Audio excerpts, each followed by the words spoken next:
السلام علیکم دوستوں۔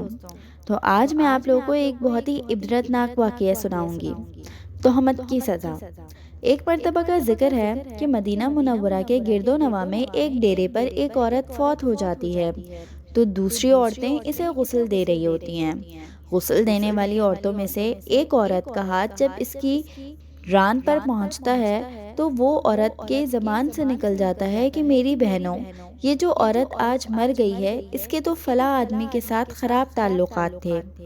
غسل دینے والی عورت جب یہ تہمت لگاتی ہے تو قدرت کی طرف سے اس کی گرفت آ جاتی ہے اور اس کا ہاتھ مری ہوئی عورت کی ران پر چمٹ جاتا ہے۔ اس طرح چمٹتا ہے کہ وہ ہرگز اس سے جدا نہیں ہوتا۔ غسل دینے والی عورت جتنا زور لگا لے، جتنا کھینچ لے، مگر اس کا ہاتھ مری ہوئی عورت کی ران کے ساتھ چپک جاتا ہے۔ میت کے ورثہ کہنے لگے، بی بی جلدی غسل دو، شام ہونے والی ہے، ہم کو جنازہ پڑھ کر اس کو دفنانا بھی ہے۔ وہ کہنے لگی کہ میں تو تمہارے مردے کو چھوڑتی ہوں مگر وہ مجھے نہیں چھوڑتا۔ رات پڑ گئی مگر ہاتھ یوں ہی چمٹا رہا، دن آ گیا پھر ہاتھ چمٹا رہا۔ اب مشکل بنی تو اس کے ورثہ علماء کے پاس گئے۔ ایک مولوی سے پوچھتے ہیں، مولوی صاحب ایک عورت دوسری عورت کو غسل دے رہی تھی، اس کا ہاتھ اس میت کی ران کے ساتھ چمٹا رہا، اب کیا کیا جائے؟ مولوی صاحب نے فتویٰ دیا کہ چھری سے اس عورت کا ہاتھ کاٹ دیا جائے۔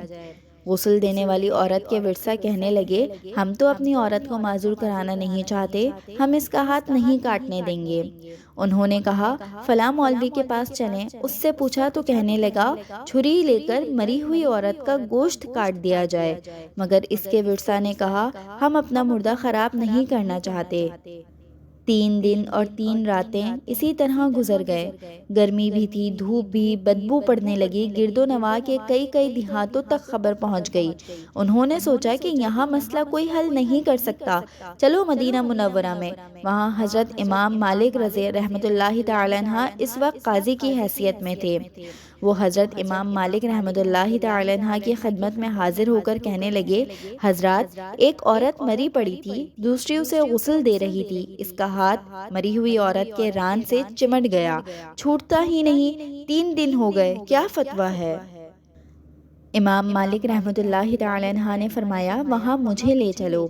وہاں پہنچنے اور چادر کی آڑ میں پردے کے اندر کھڑے ہو کر غسل دینے والی عورت سے پوچھا، بی بی جب تیرا ہاتھ چمٹا تھا تو نے زبان سے کوئی بات تو نہیں کہی تھی؟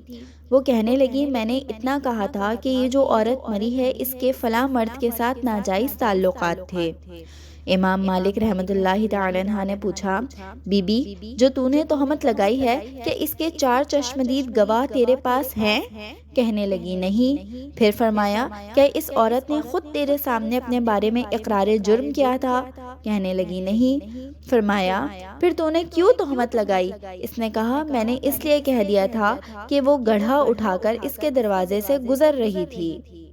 یہ سن کر امام مالک رحمۃ اللہ تعالی عنہ نے وہیں کھڑے ہو کر پورے قرآن میں نظر دوڑائی، پھر فرمانے لگے، قرآن پاک میں آتا ہے، جو عورتوں پر ناجائز تہمتیں لگا دیتے ہیں پھر ان کے پاس 4 گواہ نہیں ہوتے تو ان کی سزا ہے کہ ان کو 80 کوڑے مارے جائیں۔ تو نے ایک مردہ عورت پر تہمت لگائی، تیرے پاس کوئی گواہ نہیں تھا، میں وقت کا قاضی حکم کرتا ہوں، جلاد اسے مارنا شروع کر دو۔ جلادوں نے اس عورت کو مارنا شروع کر دیا۔